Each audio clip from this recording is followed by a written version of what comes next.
Welcome to study channel. मेरा नाम है मोहम्मद कैसर। ये वीडियो बहुत ज़्यादा इंपॉर्टेंट है क्योंकि बिहार में एक और नई शिक्षक भर्ती आ गई है जिसे बीपीएससी टीआरई 2.0 के नाम से जाना जा रहा है। ठीक है, यहाँ पर 6 to 8 की भर्ती है, 9 10th की भर्ती है और 11 12th की भर्ती है। एक बहुत बड़ा मौका है। 3 नवंबर से 14 नवंबर के बीच में फॉर्म भरे जाएंगे। यदि लास्ट डेट नहीं बढ़ा तो 14 नवंबर फिलहाल लास्ट डेट है और एग्ज़ाम कराए जाने की तैयारी है 7 से 10 दिसंबर के बीच में। इस वीडियो को ध्यान से देखिए, जो बातें बताई जा रही हैं आप उसको फॉलो करिए। जो डॉक्यूमेंट आपको अपलोड करने हैं इस फॉर्म को भरते समय, आज से ही अभी से ही इसको प्रिपेयर करिए, जल्दी से जल्दी तैयार करिए और फिर अपना अपलोड करके सभी डॉक्यूमेंट फॉर्म फिल कर दीजिए। नहीं तो आप परेशान हो जाएंगे 15-20 दिन फॉर्म भरने में ही और एग्ज़ाम में समय है नहीं। तो आपको जो करना है जल्दी करना है ताकि समय बचे और आप फॉर्म में ज़्यादा ना उलझें, आप अपना समय पढ़ाई को दे सकें। ठीक है, क्योंकि नियुक्ति तो वहीं से होनी है, लेकिन फॉर्म में भी तो गलती नहीं होनी चाहिए, क्योंकि सब कुछ करने के बाद यदि फॉर्म में गलती हो गई तो आपको आगे चलकर बहुत ज़्यादा परेशानी देखने को मिलेगा। तो आपको आना है दोस्तों फॉर्म भरने के लिए बीपीएससी की ऑफिशियल वेबसाइट पर bpsc.bih.nic.in, ये ऑफिशियल वेबसाइट है। यहाँ पर आपको आना है और मेन होम पेज पर ही आपको अप्लाई ऑनलाइन का सेक्शन देखने को मिलेगा। आपको सिंपली यहाँ पर क्लिक करना है और यहाँ पर आपको देखने को मिलेगा बीपीएससी ऑनलाइन एप्लीकेशन। जो भी फॉर्म बीपीएससी निकालता है, जो भी आवेदन निकालता है, लिंक यहीं पर मिलेगा। पहले आपको यहाँ पर क्लिक करना होगा, ओके पर क्लिक करेंगे। नेक्स्ट पेज कुछ इस प्रकार से आएगा। यहाँ पर लॉगिन का ऑप्शन मिलेगा। जैसे ही आपका रजिस्ट्रेशन हो जाएगा तो यूज़र नेम, पासवर्ड और ये कैप्चा कोड यहाँ पर डालने के बाद आप लॉगिन पर क्लिक करेंगे तो आप लॉगिन हो जाएंगे। लेकिन पहले आपको रजिस्ट्रेशन करना होगा शुरुआत में, उसके बाद फिर लॉगिन होता है। ठीक है, तो प्रेजेंट टाइम में आप यहाँ पर देखेंगे तो 32वीं judicial service main competitive exam के लिए बीपीएससी आवेदन ले रहा है। लास्ट डेट वगैरह सब कुछ यहाँ पर है और आप यहाँ पर क्लिक करके डायरेक्टली लॉगिन कर सकते हैं क्योंकि यहाँ पर पहले से स्टूडेंट रजिस्टर्ड हैं। लेकिन कोई नई भर्ती यदि आती है तो इस प्रकार से आपको इंटरफेस देखने को मिलेगा। देखिए, स्कूल टीचर रिक्रूटमेंट एग्ज़ाम, ठीक है, ऐसा आएगा और आपको यहाँ पर अप्लाई ऑनलाइन का सेक्शन मिलेगा। क्लिक करते ही फॉर्म खुल जाएगा। यहाँ पर क्लिक करके आप फॉर्म भरने का इंस्ट्रक्शन देख सकते हैं और यहाँ पर क्लिक करेंगे तो एडवर्टाइजमेंट यानी नोटिफिकेशन आप डाउनलोड कर पाएंगे। ठीक है, तो अप्लाई ऑनलाइन पर क्लिक करते ही नेक्स्ट पेज इस प्रकार से आएगा और यहाँ पर आपका फॉर्म खुल जाएगा। ठीक है, ये फॉर्म जो आप देख रहे हैं ये पिछला वाला है, जब 1 to 5 माध्यमिक और उच्च माध्यमिक का विज्ञापन आया था, विज्ञापन संख्या 26/2023। लेकिन बिल्कुल ऐसे ही नया वाला भी फॉर्म भरा जाएगा। एक बार आप ये वीडियो देख लीजिए। सबसे ज़रूरी चीज़ है कि कौन कौन से डॉक्यूमेंट लगेंगे फॉर्म भरने के लिए, तो सभी डॉक्यूमेंट आप अपना रेडी कर लीजिए। कौन सा डॉक्यूमेंट अपलोड होगा, कैसे अपलोड होगा, मैं आपको सारा चीज़ बताऊंगा और पूरा फॉर्म भी आपको दिखाऊंगा कैसे कैसे फॉर्म भरा जाएगा, ताकि आप पहले से प्रिपेयर रहें और फॉर्म भरने में आपसे कोई गलती ना हो, कोई हड़बड़ाहट ना हो। कोशिश करें कि आप अपना फॉर्म खुद भरें। साइबर कैफ़े वाला आपसे ज़्यादा गलती कर देता है, क्योंकि आप जब अपना फॉर्म भरेंगे आप खुद जिम्मेदार होंगे उसके और आप जिम्मेदारी से अपना फॉर्म भरेंगे। यदि आपको दूसरे से ही फॉर्म भरवाना है, साइबर कैफ़े पर ही भरवाना है, तो भी आपको सारा जानकारी पहले से होना चाहिए ताकि वो सामने वाला बंदा कोई गलती ना करे और आपका नज़र बिल्कुल कंप्यूटर की स्क्रीन पर होना चाहिए, क्योंकि आपका फॉर्म है, आपकी जिम्मेदारी है।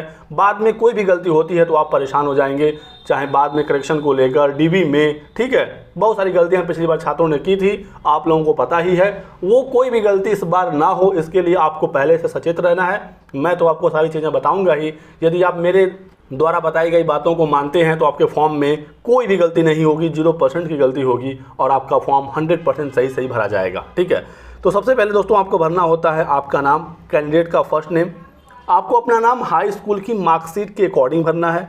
यदि आपके नाम में सिर्फ एक ही नाम है, जैसे मान लीजिए कि दीपक आपका नाम है, तो आप सिंपली यहाँ पर दीपक भर देंगे। यदि दीपक कुमार है, ठीक, तो दीपक यहाँ लिखेंगे और मिडिल वाला छोड़ देंगे, लास्ट वाले में आप कुमार लिखेंगे। यदि दीपक कुमार सिंह है, 3 नाम है, तो दीपक यहाँ, कुमार यहाँ, सिंह यहाँ। ठीक है, बात समझ गए आप? तो ऐसे आपको करना है। फिर फादर नेम आपको पूरा एक साथ ही लिखना है। यदि आप महिला हैं, शादी हो गई है, तो हस्बैंड नेम लिखेंगे। यदि शादी नहीं हुई है तो आप इसको छोड़ देंगे। देखिएगा यहाँ पर दोस्तों, जिस भी डिटेल के सामने स्टार लगा होगा आपको वो भरना बिल्कुल ज़रूरी होगा। यदि आप उसको नहीं फिल करेंगे तो फॉर्म आपका आगे नहीं बढ़ेगा। तो आपका फर्स्ट नेम भरना ज़रूरी है, लेकिन मिडिल नेम, लास्ट नेम है तो भरेंगे, नहीं है तो नहीं भरेंगे। मान लीजिए कोई है जिसका नाम है सिर्फ श्याम, तो वो कैसे मिडिल नेम और लास्ट नेम भरेगा? तो उसके लिए बस एक ही कंपलसरी है। लेकिन श्याम कुमार है तो आपको श्याम कुमार भी लिखना होगा, यहाँ लास्ट वाले में कुमार लिखना होगा। और श्याम कुमार यादव है तो श्याम पहले में, कुमार बीच में, यादव लास्ट में। समझ गए बात? तो पूरा आपको नाम भरना है, नहीं तो बाद में डीबी में समस्या आएगी। फादर नेम हो गया। हस्बैंड नेम में देखिए स्टार नहीं लगा है, क्योंकि ज़रूरी नहीं है कि सिर्फ महिलाएं ही फॉर्म भर रही हैं, और महिलाएं भर भी रही तो उनका शादी हो गया है। शादी हो गया है तो आप अपने हस्बैंड का नाम लिखेंगी, नहीं तो उसको छोड़ देंगे। मदर का नाम कंपलसरी है, यहाँ पर मदर का फुल नेम होगा। उसके बाद सेलेक्ट आईडी टाइप, यहाँ पर 3 ऑप्शन है, तीनों में से कोई ना कोई आपके पास होगा ही होगा, आधार कार्ड, पैन कार्ड या ड्राइविंग लाइसेंस। ठीक है, कोशिश करिए आप आधार कार्ड से ही फॉर्म भरिए, क्योंकि जैसे ही आप पैन कार्ड या डीएल पर आप क्लिक करेंगे तो इस तरह का एक पेज आपके सामने आएगा और कहेगा कि यदि आप पैन कार्ड सेलेक्ट करते हैं तो 200 रुपये आपको एक्स्ट्रा फॉर्म का फ़ी देना होगा। ठीक है, पैन कार्ड या ड्राइविंग लाइसेंस दोनों में से कोई भी सेलेक्ट करेंगे तो 200 आपसे एक्स्ट्रा फ़ी लिया जाएगा। तो बेहतर है कि पैन कार्ड या ड्राइविंग लाइसेंस को छोड़कर आप आधार कार्ड से फॉर्म फिल करिए।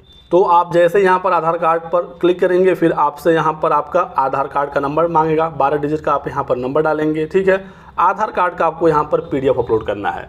तो पहला डॉक्यूमेंट जो मांगा जा रहा है इस फॉर्म को भरते समय वो है आधार कार्ड का PDF। तो यहाँ पर सबसे पहला डॉक्यूमेंट आया आधार कार्ड। एक ही पेज पर आपके आधार कार्ड का फ्रंट और बैक साइड दोनों आना चाहिए।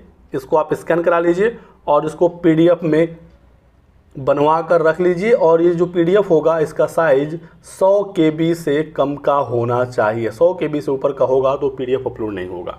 सबसे ज़रूरी बात यहाँ पर यही है। यहीं पर बहुत सारे लोग पिछली बार गलती किए थे, इस बार भी लोग करेंगे। जो मेरी बात नहीं मानेगा, वीडियो को ध्यान से नहीं देखेगा, इस बार भी गलती करेगा और फिर परेशान रहेगा महीने भर, और फिर आपका एग्ज़ाम आ जाएगा। एग्ज़ाम में भी आप डिस्टर्ब ही रहेंगे कि पता नहीं मेरा होगा कि नहीं होगा, मेरे तो फॉर्म में ही गलती हो गई है। तो इन सब चीज़ों से बचिए दोस्तों, ध्यान से देखिए वीडियो को, हमारे साथ जुड़ जाइए, वीडियो को लाइक कर दीजिए, सब्सक्राइब जरूर कर लीजिए, ताकि आगे का भी इन्फॉर्मेशन आपको समय समय पर मिलता रहे। ठीक है, तो आधार कार्ड आपको स्कैन करवा के अपलोड करना है PDF फॉर्मेट में 100 KB के अंदर। क्लियर है? और एक बात का आपको ध्यान रखना है, जैसे ही आपका PDF का साइज 100 KB से कम का हो जाए, आपको PDF को ओपन करना है, अच्छे से जूम करके देखना है कि PDF में जो भी चीज़ें लिखी गई हैं, आपके आधार कार्ड का नंबर, आपका फ़ोटो, आपका नेम, आपका डेट ऑफ बर्थ, वो साफ साफ दिख रहा है या नहीं। बहुत बार ऐसा होता है PDF का साइज़ कम करने के चक्कर में आपका जो PDF है वो इतना ब्लर हो जाता है, इतना धुंधला हो जाता है कि कुछ दिखता ही नहीं है। ऐसे में आपको फॉर्म रिजेक्ट हो सकता है, बाद में करेक्शन का मौका भी मिलता है, दोबारा आपको अपलोड करने का मौका दिया जाएगा।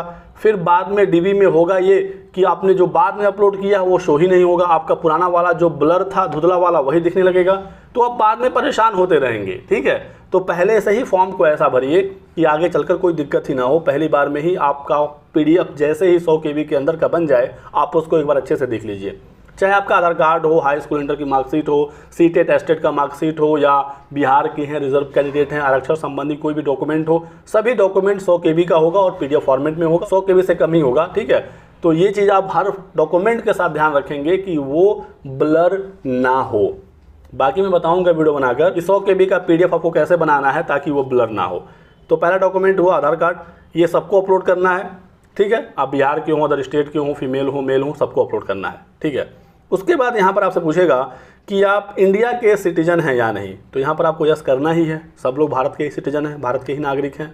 उसके बाद अगला ऑप्शन है कि क्या आप बिहार के परमानेंट रेसिडेंट्स हैं, क्या आप बिहार के निवासी हैं। अगर आप यहाँ पर यस करते हैं तो आपको बिहार का निवास प्रमाण पत्र देना होगा, यानी कि आप बिहार के हैं। यदि आप अदर स्टेट के हैं, आप यहाँ पर नो कर देंगे तो आपको निवास प्रमाण पत्र अपलोड करने की आवश्यकता नहीं पड़ेगी। ठीक है, तो निवास प्रमाण पत्र और जाति प्रमाण पत्र, साथ ही साथ दिव्यांगता वगैरह का जो आरक्षण है वो सिर्फ और सिर्फ बिहार के छात्रों को मिलेगा। अदर स्टेट वाले यहाँ पर नो करेंगे, आपसे कुछ नहीं मांगेगा। बिहार के छात्र यहाँ पर यस करेंगे, आपसे निवास प्रमाण पत्र मांगा जाएगा। ठीक है, जब आप यहाँ पर यस करेंगे तो आपसे पूछेगा कि आप रिजर्व कैटेगरी के हैं। यदि आप हैं तो आप यहाँ पर यस करेंगे, फिर यहाँ पर आप अपनी कैटेगरी सेलेक्ट करेंगे। जो भी कैटेगरी आप सेलेक्ट करेंगे उसका आपको सर्टिफिकेट देना होगा। जैसे ही आप यहाँ पर नो करते हैं, ये वाला ऑप्शन आपके सामने से हट जाएगा, क्योंकि जो कैटेगरी वाला रिजर्वेशन है वो सिर्फ बिहार के छात्रों का है। समझ गए आप? तो बिहार के जो सामान्य वर्ग के छात्र हैं उनको बस निवास प्रमाण पत्र की जरूरत पड़ेगी। बिहार के जो रिजर्व कैंडिडेट हैं उनको निवास के साथ अपने जाति प्रमाण पत्र को भी अपलोड करना होगा। अदर स्टेट के छात्रों को ना निवास की आवश्यकता है और ना ही जाति की आवश्यकता है, जो उसका सर्टिफिकेट होता है। ठीक है, फिर यहाँ पर आगे पूछ रहा है कि आपकी शादी हो गई या नहीं हुई। हो गई तो मैरिड, नहीं हुए तो अनमैरिड। ठीक है, उसके बाद आप मेल हैं या फीमेल हैं, थर्ड जेंडर का भी ऑप्शन है, अपने अकॉर्डिंग सिलेक्ट करिएगा। फिर पूछ रहा है क्या आप डिपेंडेंट फ्रीडम फाइटर हैं, यानी कि क्या आप स्वतंत्रता संग्राम सेनानी के आश्रित हैं तो यस करेंगे। कोई भी आरक्षण संबंधी डिटेल में आप यस करते हैं, आपको उसका सर्टिफिकेट अपलोड करना होगा, आपको उसका सर्टिफिकेट नंबर वगैरह किस डेट को वो इशू हुआ था सब कुछ आपको भरना होगा, ठीक है। नो कर देंगे तो नहीं मांगेगा, यस करेंगे तो यहाँ पर एक बॉक्स खुल जाएगा और सारा डिटेल आपसे मांगेगा, ठीक है। तो इन सब बातों का आपको ध्यान रखना है। दिव्यांगता में यदि आप यस करते हैं तो इसमें से कौन सा दिव्यांगता है उसका सर्टिफिकेट, नो कर देंगे तो ये ऑप्शन आपसे नहीं मांगेगा। फिर क्या आप फी कंसेशन की मांग करते हैं, यदि आप SC ST या डिसेबल हैं या फीमेल हैं, यस करेंगे तो आपको फ़ी में छूट मिल जाएगा। तो आप चाहते हैं तो जरूर ले लीजिएगा। एक्स सर्विसमैन है तो यस करेंगे, नहीं तो नो कर देंगे। फिर यहाँ पर कह रहा है कि यदि आप पहले से शिक्षक हैं, बिहार में पढ़ा रहे हैं, पंचायती राज संस्था में एवं नगर निकाय, यानी कि यदि आप नियोजित शिक्षक हैं तो आप यस करेंगे। अपना पद बताएंगे, ऑफिस बताएंगे, किस जिले में है बताएंगे और इससे संबंधित आप सर्टिफिकेट भी अपलोड करेंगे। यदि आप ऐसा नहीं है तो सिंपली आप नो करेंगे, ये आपसे कुछ भी नहीं पूछा जाएगा। देखिए जैसे यहाँ पर एक्स सर्विस में यस करने पर सर्टिफिकेट नंबर मांग रहा है, इशू डेट मांग रहा है और upload certificate PDF। Ex serviceman का आपको सर्टिफिकेट भी अपलोड करना होगा, ये भी PDF में होगा और 100 KB के अंदर का होगा। तो ऐसे ही जहाँ पर यस करेंगे एक बॉक्स खुलेगा, सर्टिफिकेट नंबर, इशू डेट और उसका PDF अपलोड करने का ऑप्शन आपको मिल जाएगा, ठीक है। ये नियोजित शिक्षक वाला मामला भी हो गया। अब यहाँ पर आपको अपनी योग्यता सेलेक्ट करनी है। इस बार 6 to 8 की भर्ती है, उसके लिए एक ऑप्शन आएगा, 9 10th के लिए एक ऑप्शन आएगा, 11 12th के लिए एक ऑप्शन आएगा, ठीक है। अब इसमें से 6 to 8 वाले में B.Ed भी होगा, DLED भी होगा। तो B.Ed और DLED साथ ही साथ BLED यहाँ पर आपको देखने को मिलेगा। तो ऐसे कंडीशन में आपको यहाँ पर क्लिक करना होगा। बाकी जब नोटिफिकेशन आ रहा है, फॉर्म भरना शुरू होगा तो मैं आपको फॉर्म भर कर बता दूंगा कहाँ पर आपको कैसे क्लिक करना है। यहाँ पर आप क्लिक करेंगे तो ये क्लियर नहीं होगा कि आप B.Ed हैं या DLED हैं, ठीक है। बस ये होगा कि B.Ed DLED या BLED में से कुछ भी आपने किया हुआ है।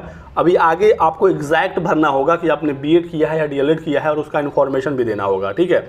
और 9 10th 11 12th का ऑप्शन यहाँ पर आएगा। तो एक्चुअल जब फॉर्म आएगा तो मैं आपको दिखाऊंगा। फिलहाल आप एक आइडिया ले लीजिए कि कैसे कैसे आपको फॉर्म भरना है। तो यहाँ पर मान लीजिए आपने यहाँ पर क्लिक कर दिया, ठीक है। उसके बाद देखिए दोस्तों, यहाँ पर आपको बहुत ही ज़्यादा ध्यान रखना है। यहाँ पर पिछली बार हज़ारों छात्रों से गलती हो गई, लास्ट समय तक वो परेशान रहे। यहाँ पर कह रहा है कि आपके द्वारा उत्तीर्ण जो पात्रता परीक्षा है या दक्षता परीक्षा है, दोनों में से एक आपको सेलेक्ट करना है। देखिए यहाँ पर 2 ऑप्शन है, एक पात्रता है, एक दक्षता है। जो भी स्टूडेंट 6 to 8 के लिए फॉर्म भरना चाहते हैं, CTET पेपर 2 या PTET पेपर 2 आप पास हैं, आप पात्रता पर क्लिक करेंगे। यदि आप 9 10 में भरना चाहते हैं, STET पास हैं, आप पात्रता पर सेलेक्ट करेंगे। यदि आप 11 12 में फॉर्म भरना चाहते हैं, STET पेपर 2 पास हैं, आप पात्रता पर क्लिक करेंगे। आपको कन्फ्यूज नहीं होना है। दक्षता में सिर्फ वो अभ्यर्थी क्लिक करेंगे, ध्यान से देखिए, दक्षता परीक्षा वर्ष 2012 से पूर्व जो नियुक्त और कार्यरत शिक्षक हैं, दक्षता परीक्षा उन्होंने दिया है, सिर्फ उनके लिए ऑप्शन है। नहीं तो CTET STET सब पात्रता परीक्षा होता है। ऐसे में आपको पात्रता पर ही क्लिक करना है। और यदि आप 6 to 8 के लिए फॉर्म भर रहे हैं, CTET पेपर 2 पास हैं, तो आपको उसका डिटेल यहाँ पर देना होगा। समझ में आ गई बात? तो यहाँ पर आप गलती मत करिएगा। तो जैसे ही आपने पात्रता पर क्लिक किया, ठीक है, यहाँ पर पूछेगा आप CTET पास हैं या STET पास हैं। पिछली बार प्राइमरी की भर्ती थी, CTET पेपर 1 मांग रहा था। इस बार यहाँ पर CTET पेपर 2 लिखा होगा या BTET पेपर 2 लिखा होगा। जो भी आप पास हैं, तो दोनों में से कोई भी पास है, आप यहाँ पर सेलेक्ट कर देंगे। यदि आप 9 10th या 11 12th के लिए फॉर्म भर रहे हैं, तो 9 10th के लिए STET पेपर 1 और 11 12th के लिए STET पेपर 2, ठीक है। तो इसके लिए आपको यहाँ पर क्लिक करना है। यदि आप दोनों पास हैं, दोनों के लिए फॉर्म भरना चाहते हैं, तो आप यहाँ पर भी क्लिक कर सकते हैं, यहाँ पर भी क्लिक कर सकते हैं, ठीक है। तीनों के लिए भरना चाहते हैं, तीनों पर क्लिक कर सकते हैं। तो इस बात का आपको ध्यान रखना है। और STET में भी आप देखेंगे पात्रता परीक्षा आपने कब उत्तीर्ण किया था। तो पिछली बार तो सिर्फ STET 2019 का ही ऑप्शन था या उसके पीछे था, तो अन्य का ऑप्शन था। इस बार 2023 भी दिखेगा STET में, क्योंकि अभी हाल ही में सितंबर में STET 2023 का एग्ज़ाम हुआ है, तो इस हिसाब से आएगा। और फिर डेट ऑफ बर्थ वाला ऑप्शन आपको यहाँ पर देखने को मिल जाएगा। यदि आप CTET यहाँ पर सेलेक्ट करते हैं, तो देखिए यहाँ पर आपसे CTET का सर्टिफिकेट नंबर पूछेगा, इशू डेट पूछेगा और CTET का सर्टिफिकेट कहेगा कि आप यहाँ पर अपलोड कर दीजिए। जो STET वाले छात्र होंगे उनसे STET का भी मांगेगा। पोस्ट अप्लाइड फॉर, किस किस पोस्ट के लिए आप फॉर्म भरना चाहते हैं यहाँ पर आ जाएगा। तो 1 to 5 9 10 11 12 का भी ऑप्शन मिलेगा। तो जो पोस्ट आती है, इस बार 6 to 8 रहेगा, तो यहाँ पर 6 to 8 वाला ऑप्शन आएगा, ठीक है। तो इस प्रकार से आप एक ही फॉर्म में अलग अलग पोस्ट भी सेलेक्ट कर सकते हैं, अलग अलग फॉर्म भरने की आवश्यकता नहीं है। फिर आपको एड्रेस अपना फिल करना है, यहाँ पर करस्पॉन्डेंस एड्रेस और नीचे परमानेंट एड्रेस। परमानेंट एड्रेस यानी कि जो एड्रेस आपका आधार कार्ड पर है, जहाँ पर आपका गाँव घर है, जहाँ पर आपका परमानेंटली निवास स्थान है। और करस्पॉन्डेंस मान लीजिए आप इस समय कहीं बाहर हैं, कहीं पर रहकर तैयारी कर रहे हैं, तो यहाँ पर करस्पॉन्डेंस और नीचे वाले में परमानेंट, दोनों सेम है तो कोई दिक्कत नहीं, आप दोनों में सेम भी भर सकते हैं। एड्रेस बिल्कुल अच्छे से डिटेल में भरिएगा, पूरा एक एक ऑप्शन भरिएगा, कोई भी चीज़ इसमें मत छोड़िएगा। सबसे लास्ट में अब यहाँ पर कह रहा है कि जो भी एलिजिबिलिटी इस नोटिफिकेशन में मांगा गया है, यानी कि जिस पद के लिए जो योग्यता मांगी गई है वो आपके पास होना है। आपके पास वो योग्यता है तो आप यहाँ पर यस करेंगे और फिर यहाँ पर अपना ईमेल आईडी डालेंगे, सेम ईमेल आईडी आप यहाँ पर दोबारा डालेंगे, मोबाइल नंबर डालेंगे, गेट ओटीपी पर क्लिक करेंगे, मोबाइल नंबर पर ओटीपी आएगा वो यहाँ पर डालेंगे, ये वाला कैप्चा कोड यहाँ पर फिल करेंगे और फिर सबमिट कर देंगे। देखिए यहाँ पर सबमिट का ऑप्शन आ रहा है। मोबाइल नंबर आप अपना भरेंगे, पर्सनल भरेंगे और वो मोबाइल नंबर डालेंगे जो आपके पास रहना चाहिए लंबे समय तक, क्योंकि बार बार इसका ज़रूरत पड़ेगा। ऐसे ईमेल आईडी आपका खुद का पर्सनल होना चाहिए। यदि आप साइबर कैफ़े पर भी फॉर्म भरवा रहे हैं तो आप उनसे बोलिए कि मेरा मोबाइल नंबर और मेरा ईमेल आईडी यहाँ पर भरिए, ओटीपी आएगा आप उनको दीजिएगा और अपना फॉर्म भरवा लीजिएगा। तो सब कुछ भरने के बाद जैसे ही आप सबमिट पर क्लिक करेंगे इस प्रकार का मैसेज आएगा, सब कुछ ठीक है तो आप यहाँ पर यस पर क्लिक करेंगे। उसके बाद आपका रजिस्ट्रेशन हो जाएगा, आपका डिटेल वगैरह सब कुछ यहाँ पर शो हो जाएगा। यहाँ से आप अपना विंडो क्लोज करेंगे और लॉगिन करेंगे, क्योंकि अब आपको यहाँ पर रजिस्ट्रेशन नंबर, ठीक है, यूज़र नेम पासवर्ड आपको मिल चुका है। होम पेज पर जाएंगे जहाँ से आपने शुरुआत की थी, यहाँ पर सारा डेटा आप भरेंगे और लॉगिन पर क्लिक कर देंगे। इस प्रकार से आप लॉगिन हो जाएंगे दोस्तों। यहाँ पर आपको दिखने को मिलेगा एप्लीकेशन फॉर्म, आपको यहाँ पर क्लिक करना है, ठीक है। पूरा फॉर्म आपका यहाँ पर शो हो जाएगा और आपको 20 मिनट यहाँ से मिलेगा। देखिए एक काउंटडाउन शुरू हो जाएगा और इसी के अंदर आपको अपना पूरा फॉर्म भरना है। तो बहुत ज़्यादा लेट मत करिएगा फॉर्म भरने में, नहीं तो पूरा फॉर्म आपका फिर से भरना पड़ेगा। काउंटडाउन यहाँ पर शुरू हो जाता है। सारा डिटेल एक बार देख लीजिएगा अच्छे से। एक बार यदि मिस भी हो जाता है तो दोबारा आप जल्दी जल्दी फॉर्म भर लीजिएगा। 1 to 5 में पिछली बार किस विषय की भर्ती थी, इस बार 6 to 8 में आपको पता ही है कि भाषा, गणित विज्ञान और सामाजिक विज्ञान 3 प्रकार के पद हैं। तो यहाँ पर क्लिक करेंगे तो तीनों आएगा, उसमें से एक आप सेलेक्ट कर लेंगे। यदि आप माध्यमिक में आवेदन करना चाहते हैं तो किस विषय से करना चाहते हैं वो भी ऑप्शन आएगा, तो आप उसको सेलेक्ट करेंगे। और जैसा कि मैंने आपको बताया था कि 6 to 8 में पहले आपने सेलेक्ट किया था बीएड, डीएलएड, बीएलएड, पूरा ऑप्शन एक साथ था। अब आपको एग्जैक्ट अपना बताना होगा कि आप बीएड हैं या डीएलएड हैं। इसके लिए आपको यहाँ पर इस वाले ऑप्शन पर क्लिक करना है। क्लिक करेंगे तो यहाँ पर पूरा एक लंबी सी लिस्ट खुल जाएगी। अब यदि आप डीएलएड हैं तो आप यहाँ पर क्लिक करेंगे, ठीक है। उसी प्रकार से बीएड हैं, बीएलएड हैं, सारा ऑप्शन आएगा। आपको एग्जैक्टली उसी पर क्लिक करना है जो कोर्स आपने किया हुआ है, उस पर आप क्लिक करेंगे तो उसका ही डिटेल आपसे पूरा मांगा जाएगा। जैसे कि मान लीजिए हमने डीएलएड पर क्लिक कर दिया, ठीक है। तो देखिए यहाँ पर आ गया 2 वर्षीय डीएलएड। जिन्होंने भी ग्रेजुएशन के बाद डीएलएड किया है वही 6 to 8 का फॉर्म भर सकते हैं। 12th के बाद डीएलएड किए हुए छात्र एलिजिबल नहीं होते हैं, ध्यान रखिएगा, ठीक है। तो ग्रेजुएशन की डिटेल आपसे यहाँ पर मांगी जाएगी, ठीक है। इंटरमीडिएट का नहीं मांगा जाएगा, ये 1 to 5 में था। तो ग्रेजुएशन का पूरा डेटा आप यहाँ पर भरेंगे, कब आपने पास किया, किस साल पास किया, कहाँ से, किस इंस्टीट्यूट से पास किया, पूर्णांक, प्राप्तांक और अपना परसेंटेज। साथ ही साथ आपको यहाँ पर ग्रेजुएशन का सर्टिफिकेट अपलोड करना है। यदि सर्टिफिकेट नहीं है तो फाइनल ईयर की मार्कशीट अपलोड कर दीजिएगा, ठीक है। और फिर हमने डीएलएड सेलेक्ट किया था तो यहाँ पर डीएलएड आ रहा है। जो बीएड सेलेक्ट करेंगे यहाँ पर बीएड आ जाएगा। फिर यहाँ पर आपको स्ट्रीम, पासिंग नंबर, ठीक है, इंस्टीट्यूट, बोर्ड वगैरह सब कुछ वही आएगा। और यहाँ पर आपको डीएलएड का सर्टिफिकेट, नहीं तो डीएलएड की जो 3rd ईयर की मार्कशीट होती है वो आप अपलोड कर दीजिएगा। तो इस प्रकार से आपको सारा डेटा यहाँ पर फिल करना है। जो माध्यमिक, उच्च माध्यमिक वाले होंगे तो भी ऑप्शन आएगा, वो भी आप फिल कर लीजिएगा। साथ ही साथ दोस्तों आपसे यहाँ पर एक बहुत ही इंपॉर्टेंट डिटेल मांगा जाएगा और वो ये है कि आप किस ज़िले में नियुक्ति चाहते हैं। देखिए डिस्ट्रिक्ट प्रियोरिटी है, ये कोई एग्ज़ाम सेंटर नहीं है।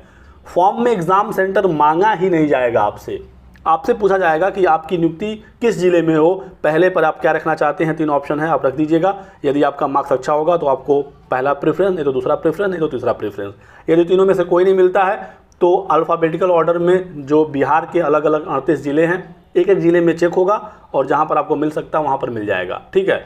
कॉमन कट ऑफ एक ही बनेगा, लेकिन अब हर ज़िले की अलग अलग सीटें हैं। हर ज़िले में फिक्स्ड पहले से रिक्तियां हैं। मान लीजिए किसी ज़िले में 500 सीट है, 800 लोगों ने उस ज़िले को पहला प्रेफरेंस रख दिया तो 800 लोगों को तो नौकरी मिलेगी नहीं, उन 500 लोगों को मिलेगा जो मेरिट में बेहतर होंगे। समझ गए बात? तो ये आपका प्रेफरेंस है, इसका ध्यान रखना है। ये कोई एग्ज़ाम सेंटर नहीं है।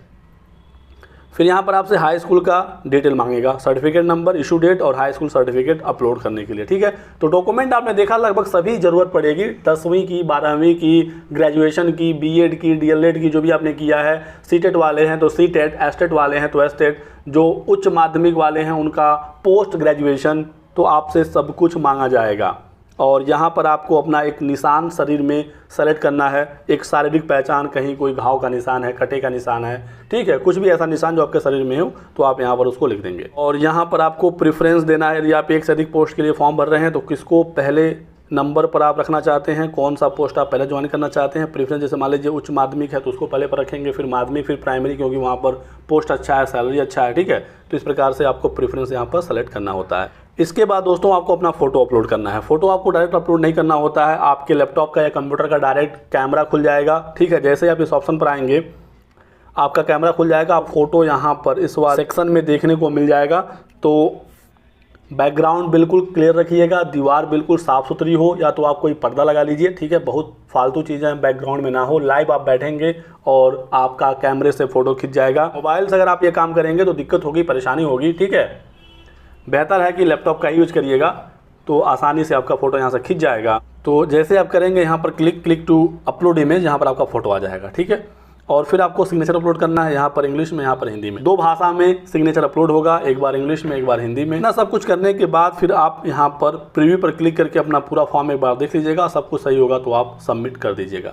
सबमिट कर देंगे तो इस प्रकार से मैसेज आएगा कि आपका एप्लीकेशन सबमिट हो चुका है। आप लॉगिन पर क्लिक करके लॉगिन हो जाइए और अपने फ़ी का पेमेंट कर दीजिए। फिर जब आप लॉगिन होंगे तो आपका डिटेल यहाँ पर शो होगा और यहाँ पर क्लिक फॉर पेमेंट का ऑप्शन आएगा। क्लिक करते ही आपके पेमेंट के लिए ऑप्शन मांगे जाएंगे, ठीक है। सिंपली आप यहाँ से पेमेंट कर सकते हैं, debit card, credit card, net banking, सभी ऑप्शन मिल जाएंगे और आप यहाँ से पेमेंट कर दीजिएगा जैसे आप पेमेंट करते हैं। सिंपल सा ये प्रोसेस है। तो ये रहा दोस्तों वीडियो, जहाँ पर मैंने आपको बताया पूरा फॉर्म आपको कैसे भरना है। बाकी कोई डाउट हो, कोई सवाल हो तो आप हमसे पूछ सकते हैं कमेंट सेक्शन में। वीडियो पसंद आया तो लाइक और शेयर कर दीजिएगा, चैनल को सब्सक्राइब कर लें और हमारे साथ बने रहें। Thanks for watching.